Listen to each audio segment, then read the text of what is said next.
I'm so glad you're with us this morning because Chuck Schumer says you are the exact right person to lead an investigation on this. So where does it stand?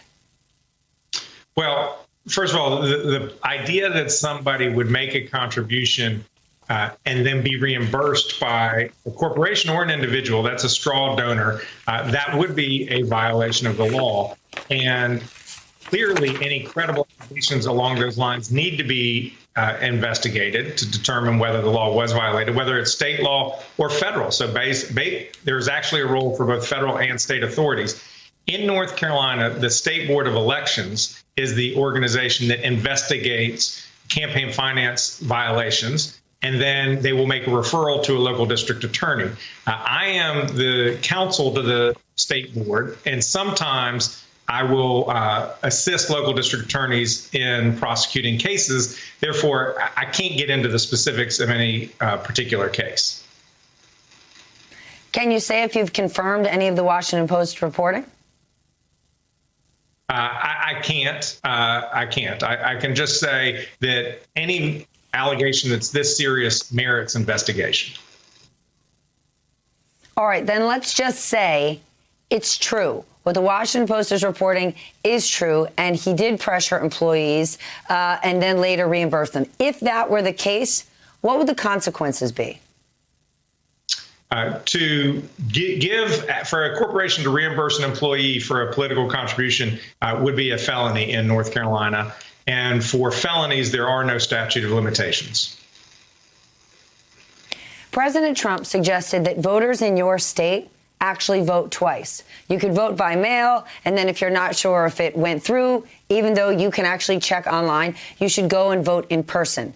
We know what the president is suggesting is absolutely false. What are you doing in your state to clear up any confusion? Because sowing confusion doesn't help the election system. No, it's a terrible thing that he said, absolutely reckless and absolutely wrong. So I'm using every opportunity to try to counter that message here in North Carolina, as is the State Board of Elections. And so thank you for just saying those words. It is illegal in North Carolina to vote twice. It's also absolutely unnecessary. We're the first state in the country that has mail-in ballots. They got shipped on Friday. I haven't gotten mine yet. I expect it to be in my mailbox today, and I'm excited to cast my ballot for this election. But you can then track that electronically online to see that it was received. And on Friday, starting Friday, you can actually get text alerts from the state board that it was received. The idea that you would test the receipt of your ballot by voting a second time is awful and very unfortunate, because sadly there are North Carolinians who will do what he said because the president said it. And when can we assume all of these mail-in ballots, if people use them, will get counted in the state of North Carolina? Do you have the bandwidth to do so?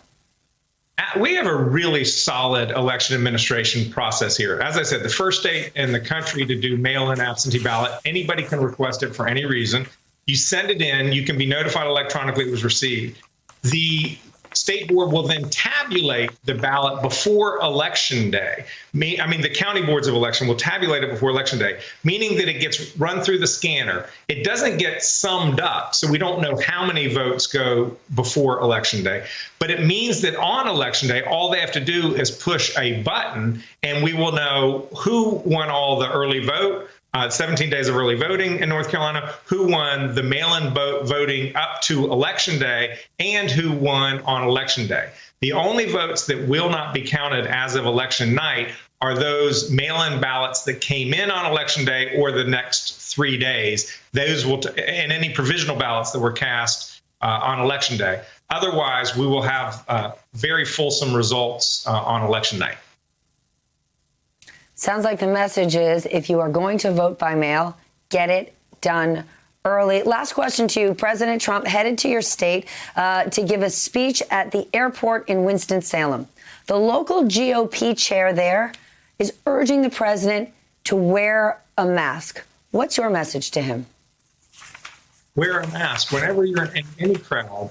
Everyone needs to. This virus has not gone away. The rates of infection remain very high. If we want to get our economy going again, If we want our kid, my daughter is in the next room doing her schoolwork because she's not in her local public school. If we want our kids back in school, if we want sports to go full force, we need to quash this virus. And that means wearing a mask. It means keeping distant from people, washing our hands, all the sensible things that we know work.